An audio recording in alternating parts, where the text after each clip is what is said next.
Radhe Radhe guys, happy Janmashtami to all. तो आज सुबह उठते ही सबसे पहले मैं गई नहाने।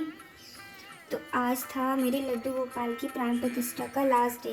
वैसे तो प्राण प्रतिष्ठा 1 दिन, 5 दिन, 7 दिन, 11 दिन लगते हैं करने में।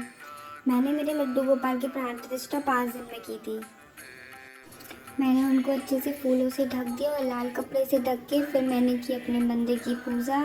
जब तक उनकी प्राण प्रतिष्ठा होगी, आज सिर्फ मैं 48 मिनट की करूँगी, तब तक मैं मंदिर की पूजा कर लेती हूँ अच्छे से। ये देखो मेरे लड्डू गोपाल छोटे वाले, ये देखो मेरे मंदिर। सभी भगवान जी से मिलो आप सब लोग। कल फिर हमने की डेकोरेशन की तैयारी, क्योंकि प्राण प्रतिष्ठा के बाद हम अपने लड्डू गोपाल को यहीं बिठा लेंगे। ये मेज को हम यहाँ रखेंगे, अच्छे से सजाएंगे चौकी। फिर उसके बाद हमने प्लेट लगा के तैयार कर ली पंचामृत से स्नान कराने के लिए। प्लेट में मैंने रखा जल, उसमें गंगा जल मिला लिया था थोड़ा सा, दूध, दही और बूरा घी।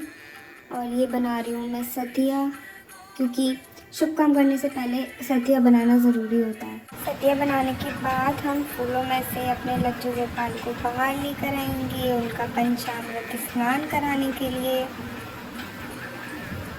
देखो आगे हमारे लड्डू गोपाल सबसे पहले हमने जल से नहलाया, फिर दूध से, फिर दही से, फिर उसके बाद हमने लिया घी के बाद लिया हमने शहद थोड़ा सा।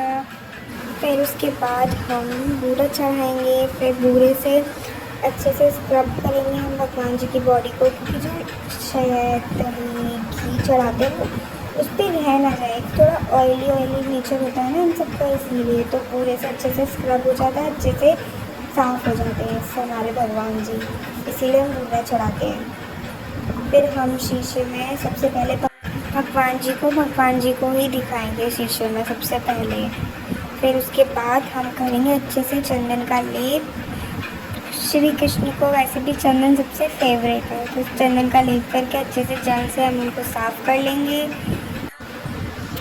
अच्छे से चावल से पोंछ के। और ये देखो हमारे लड्डू गोपाल कितने प्यारे प्यारे लग रहे हैं, ये छोटे वाले भी नौने नौने से, पारे पारे से। फिर जैसे हमने स्नान कराया उसके बाद हमने बाहर आके देखा तो इतनी तेज बारिश हो रही थी ना बाहर।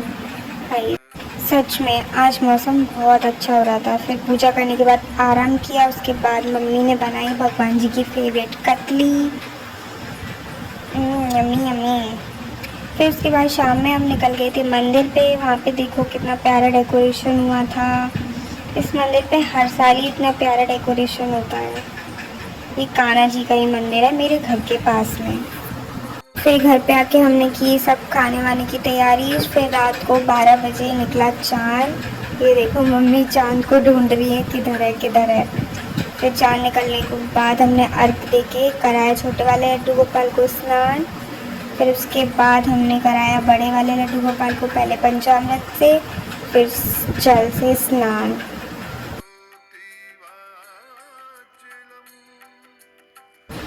फिर अच्छे से मम्मी ने टॉवल से पोंछ दिया उनको। और फिर देखो मम्मी लड्डू गोपाल के लिए कौन सी लेकर आई, कौन नहीं पहनाई हमने उनको, जिससे उनको नज़र ना लगे किसी की। ये देखो प्यारी प्यारी सी। फिर हमने लिए अपने लड्डू गोपाल के चरणों के निशान अपने घर के गेट पे लगाने के लिए। देखो कितना प्यारा छोटा सा निशान आया है पैर का।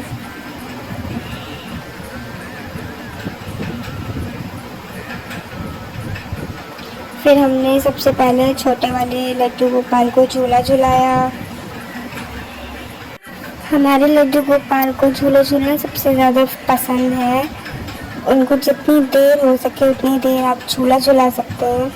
फिर हमने छोटे वालों को झुलाने के बाद बड़े वाले लड्डू गोपाल को झूला झुलाया। ये देखो कितने खुश लग रहे हैं, मुँह पे मतलब स्माइल देखो, झूला झूलने में कितनी स्माइल आ रही है फेस पे। मम्मी ने कुछ फूल चढ़ाए लड्डू गोपाल के ऊपर। झूला वगैरह झुलाने के बाद फिर मम्मी ने शुरू करी अपनी पूजा।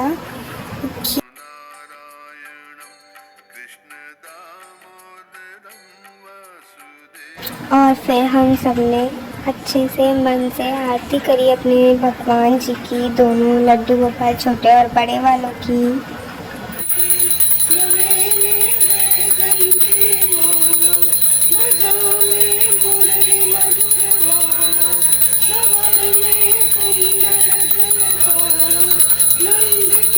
आरती करने के बाद हम सब ने लगाया अपने लड्डू गोपाल का भोग। भोग में सब भगवान जी की फेवरेट चीज़ें थी, जैसे कतली, खीर, पूड़ी, सब्जी, चिप्स, ड्राई फ्रूट्स।